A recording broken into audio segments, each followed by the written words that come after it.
Bonjour à toutes et à tous et merci de votre fidélité. Nous le savons, l'évangéliste Jean écrit pour nous faire partager sa foi. J'ai écrit pour que vous croyiez que Jésus est le Christ, le Fils de Dieu, et pour qu'en croyant, vous ayez la vie en son nom.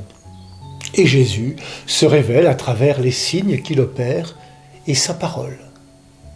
Le voilà qui enseigne, mais certains en l'écoutant s'interrogent. Toi, qui es-tu ? Et Jésus leur répond, je n'ai pas cessé de vous le dire.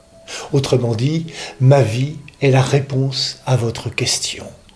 Ce que je dis, ce que je fais est la réponse à votre question.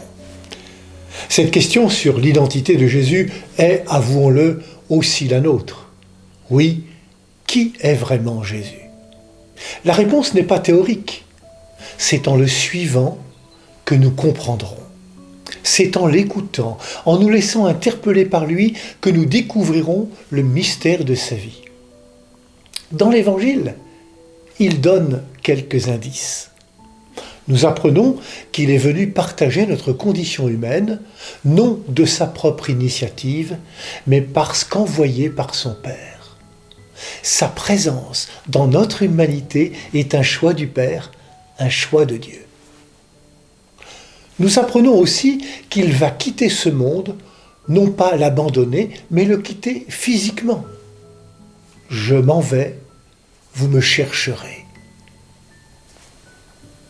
Nous apprenons qu'il va être élevé de terre. Il évoque ainsi l'histoire de Moïse, conduisant le peuple hébreu en terre promise. Le Seigneur dit à Moïse, « Fais-toi un serpent brûlant et dresse-le au sommet d'un mât. Tous ceux qui auront été mordus, qu'ils le regardent, alors ils vivront. » Cette fois-ci, ce n'est plus un serpent, mais Jésus lui-même qui sera élevé sur le bois de la croix. Tout cela, en fidélité à son Père, dont il accomplit la volonté en faisant toujours ce qui lui est agréable.